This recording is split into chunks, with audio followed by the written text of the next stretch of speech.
रावण केवल राक्षस नहीं, रामायण का नाम लेते ही रावण को प्रायः एक अत्याचारी, अहंकारी और अधर्मी राक्षस के रूप में याद किया जाता है।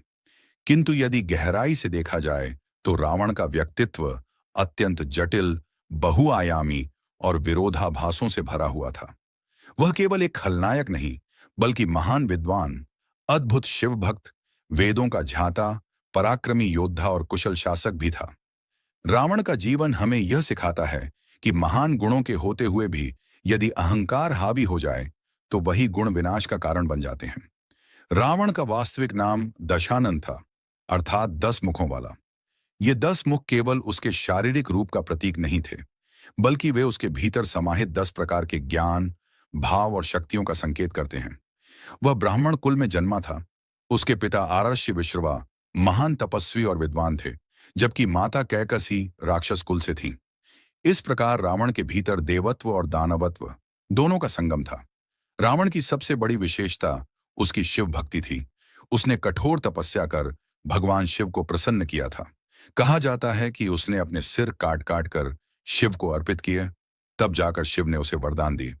रावण द्वारा रचित शिव तांडव स्तोत्र आज भी उसकी गहन भक्ति और उच्च कोटि की साहित्यिक क्षमता का प्रमाण है।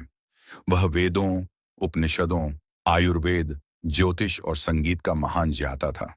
उसे संस्कृत भाषा पर असाधारण अधिकार प्राप्त था। एक शासक के रूप में भी रावण अद्वितीय था। उसकी राजधानी लंका सोने की थी, पर यह केवल वैभव का प्रतीक नहीं थी, बल्कि सुशासन, समृद्धि और अनुशासन का संकेत थी। लंका में कोई भूखा नहीं था, कोई अशिक्षित नहीं था। उसकी प्रजा सुखी थी और राज्य व्यवस्थित था। वह एक साहसी सेनानायक और रणनीतिकार भी था, जिसने देवताओं तक को परास्त कर दिया था। फिर भी रावण का सबसे बड़ा दोष उसका अहंकार था। अपनी शक्ति, ज्ञान और तपस्या के कारण उसमें यह भाव आ गया था कि वह अजेय है।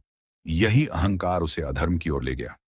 उसने देवताओं का अपमान किया, आर्षियों को कष्ट दिए और अंततः माता सीता का हरण किया। सीता हरण केवल एक नारी के अपमान की घटना नहीं थी, बल्कि वह रावण के पतन की नींव थी। रामायण का गूढ़ संदेश यही है कि ज्ञान यदि विनम्रता से रहित हो तो वह विनाश का कारण बन जाता है। रावण के पास सब कुछ था, बल, बुद्धि, भक्ति और वैभव, परंतु विवेक और नम्रता का अभाव था। वह यह भूल गया था कि शक्ति का उद्देश्य संरक्षण होता है, न कि अत्याचार। रावण का अंत केवल एक व्यक्ति की हार नहीं था, बल्कि अहंकार की पराजय थी। भगवान राम ने रावण का वध कर यह सिद्ध किया कि धर्म, मर्यादा और विनम्रता अंततः विजय प्राप्त करते हैं। रावण का जीवन हमें यह सीख देता है कि महान बनना कठिन नहीं, पर महान बने रहना तभी संभव है जब अहंकार को ज्ञान और शक्ति पर हावी न होने दिया जाए। इस प्रकार रावण केवल राक्षस नहीं था, बल्कि वह एक महान व्यक्तित्व था, जिसका पतन उसकी ही सबसे बड़ी कमजोरी, अहंकार के कारण हुआ। यही रामायण का शाश्वत संदेश है।